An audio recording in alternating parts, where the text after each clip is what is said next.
और आज महेंद्रगढ़ से ऐसी फोटो सामने आ गई जिसके बाद इस बात पर मोहर लगती है और आप कह सकते हैं कि वाकई जिनके लिए हुड्डा साहब ने सब कुछ किया था, कांग्रेस के अंदर बड़े बड़े नेताओं को किनारे लगाया था, वो किनारे करके जाना शुरू है। आज कांग्रेस का एक प्रदर्शन था महेंद्रगढ़ के अंदर जिसके कुछ पोस्टर वायरल हैं। कांग्रेस पार्टी का प्रदर्शन था, कह लीजिए उसे, या राव दान सिंह का कह लीजिए। कांग्रेस आला कमान की तरफ से भी कहीं जरूर था कि चलो श्रुति की जगह किरण चौधरी को टिकट दे दिया जाए, लेकिन हुड्डा साहब बताते हैं अड़ गए थे उस समय। अब उन्होंने हुड्डा साहब को एक झटके में अपनी नजरों से उतार दिया।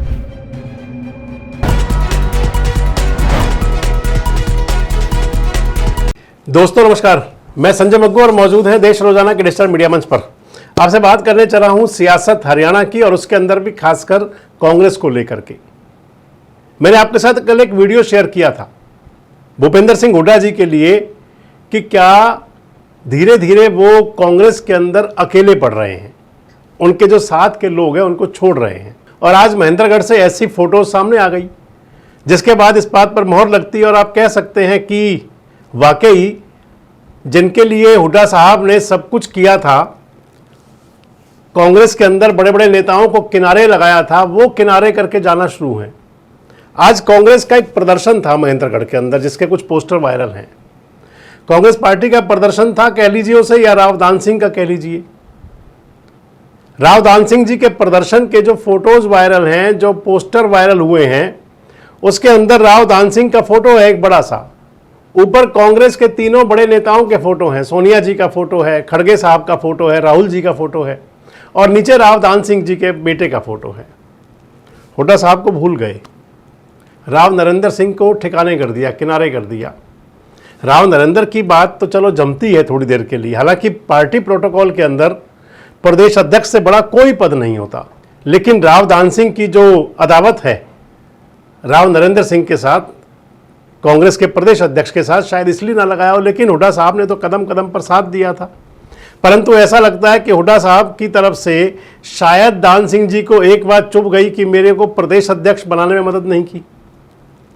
अगर राव दान सिंह के साथ हुड्डा साहब के जो रिश्ते रहे, हुड्डा साहब ने जितना प्रमोट किया राव दान सिंह को, आप उसे कुछ यूं समझ लें कि पहले अपनी सरकार के अंदर पार्लियामेंट सेक्रेटरी बनाना, उसके बाद में टिकट, लोकसभा की टिकट के लिए किरण चौधरी को, चौधरी बंसीलाल की सियासी विरासत को एक किनारे कर देना।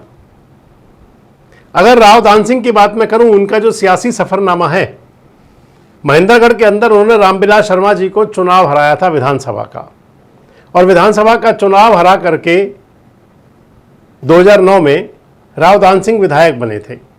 उस समय विधायक बनने पर उनको सरकार के अंदर पार्लियामेंट सेक्रेटरी बनाया गया था। उसके बाद 2014 में राव दान सिंह चुनाव हार गए और इधर चुनाव फिर से जीत गए थे रामविलास शर्मा। 2014 में सरकार में शिक्षा मंत्री बन गए थे वो, मनोहर लाल जी के साथ में, हालांकि मुख्यमंत्री के दावेदार थे। 2019 के चुनाव में राव दान सिंह ने फिर पटखनी दे दी रामविलास शर्मा को, चुनाव जीत गए, दूसरी बार विधायक बन गए। और इधर 2024 का लोकसभा का चुनाव आ गया। लोकसभा के चुनाव में भिवानी महेंद्रगढ़ लोकसभा है इनकी, जिससे राव दान सिंह आते हैं। भिवानी महेंद्रगढ़ लोकसभा के लिए श्रुति चौधरी वहां से कैंडिडेट थी, हालांकि पहले वो चुनाव हार चुकी थी 2 बार। कैंडिडेट की रेस में वही थी। फिर भी कांग्रेस आला कमान की तरफ से भी कहीं जरूर था कि चलो श्रुति की जगह किरण चौधरी को टिकट दे दिया जाए, लेकिन हुड्डा साहब बताते हैं अड़ गए थे उस समय।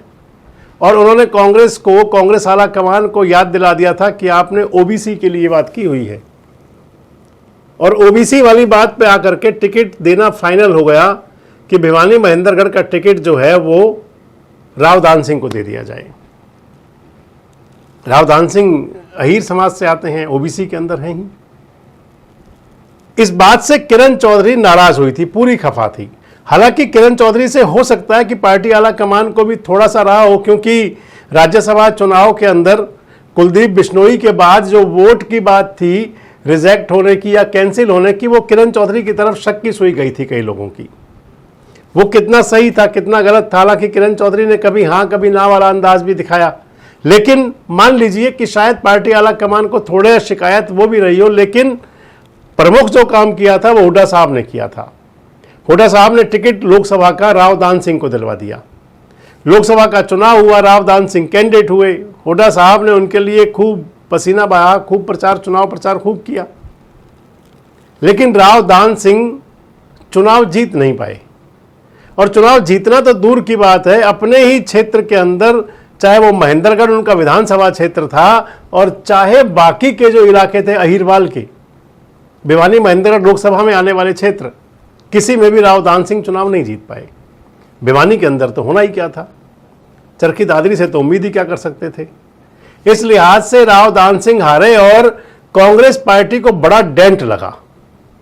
बड़ा डेंट मैं इसलिए कह रहा हूं कि चौधरी बंसीलाल की जो सियासी विरासत रही, चौधरी बंसीलाल भले ही कांग्रेस से अलग होकर के उन्होंने हरियाणा विकास पार्टी बनाई, हरियाणा विकास पार्टी बना करके उन्होंने हरियाणा में बीजेपी के सहयोग से सरकार भी चलाई, लेकिन बड़ी पुरानी कहावत है कि ताल मिले नदी के जल में, वापस मिल गए जाकर के कांग्रेस के अंदर, हरियाणा विकास पार्टी को समाहित कर दिया कांग्रेस में।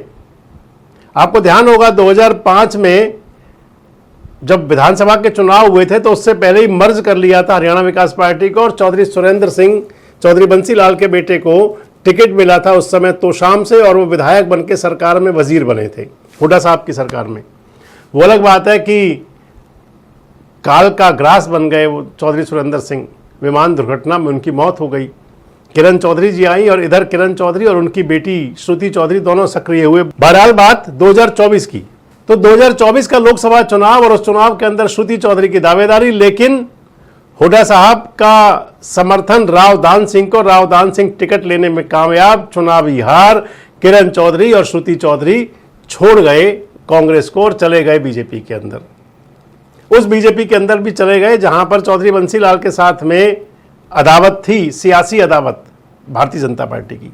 तो कांग्रेस से तो एक बड़ा नेता चला गया और तोशाम वाला जो गढ़ था कांग्रेस पार्टी का चौधरी बंसीलाल के परिवार की वजह से, वो तोशाम 2024 का विधानसभा चुनाव, किरण चौधरी उस समय मेंबर पार्लियामेंट राज्यसभा बन गई, इधर श्रुति चौधरी को भारतीय जनता पार्टी ने तोशाम से टिकट दे दिया, वो भी विधायक बन गए। भिवानी में बीजेपी को फायदा भी हो गया, चरखी दादरी में भी बीजेपी को फायदा हुआ, लेकिन राव दान सिंह के लिए हुड्डा साहब का जो स्नेह था, प्यार था, वो अपरंपार और बरकरार था। 2024 में महेंद्रगढ़ से, जहां से राव दान सिंह विधानसभा क्षेत्र से लोकसभा के अंदर हार गए थे, उन्हें फिर टिकट दिया विधानसभा का, और फिर कंवर सिंह यादव से चुनाव फिर हार गए राव दान सिंह विधानसभा का भी। कंवर सिंह तो नए नवेले नेता थे, उनके सामने भी नहीं टिके, और उसके बाद में राव दान सिंह के मन में बड़ा था, हालांकि इन पर ईडी वीडी वाली सारी कहानियां भी चल रही थी, बड़ी बड़ी उनके बारे में चर्चाएं भी थी, और इधर वो चाहते थे कि कांग्रेस की तरफ से शायद उनके मन में था कि उनको प्रदेश अध्यक्ष की कुर्सी मिल जाए या राज्यसभा की सीट मिल जाए, जाने क्या मिल जाए। अब उन्होंने हुड्डा साहब को एक झटके में अपनी नजरों से उतार दिया। अगर देखा जाए तो आज भी भूपेंद्र सिंह हुड्डा जी विपक्ष के नेता हैं, सीएलपी लीडर है हरियाणा के अंदर, पार्टी का सबसे बड़ा चेहरा आज भी, लेकिन राव दान सिंह ने हुड्डा साहब को यूं निकाल दिया जैसे आप उसे कोई भी शब्द कह सकते हैं, आप खुद अंदाजा लगा लें कि कौन सा शब्द हो सकता है इस स्थान पर। राव दान सिंह ने कोई परवाह नहीं की, हुड्डा साहब की कोई लिहाज नहीं बरता और उनके पोस्टर से फोटो तक गायब कर दिया। इधर दो सवाल आएंगे। एक तो सबसे बड़ा सवाल ये रहेगा कि हुड्डा साहब, जो मैं कल आपसे कह रहा था कि जिन लोगों ने हुड्डा साहब को पाला पोसा, बड़ा बनाया, वो लोग एक एक करके किनारे हो रहे हैं, या तो कांग्रेस से दूर हो रहे हैं या हुड्डा साहब से दूर हो रहे हैं। और दूसरे, ये पार्टी प्रोटोकॉल का कौन सा नियम है जिसके अंदर प्रदेश अध्यक्ष को भी पोस्टर से बाहर कर दिया जाए? क्या कांग्रेस आला कमान राव दान सिंह की इस जो पेशकश है उनकी कांग्रेस आला कमान से सीधी नजदीकी वाली, वो किस अंदाज में लेगा? कमेंट बॉक्स में जरूर बताएं। जुड़े रहे हमारे साथ, देखते रहे देश रोजाना। हमारे साथ जुड़े रहने के लिए सब्सक्राइब करें देश रोजाना के YouTube चैनल को, और नई वीडियो की नोटिफिकेशन पाने के लिए बेल आइकन जरूर दबाएं। अगर आप ये वीडियो Facebook या Instagram पर देख रहे हैं तो पेज को लाइक और फॉलो जरूर करें और ज्यादा से ज्यादा शेयर करें।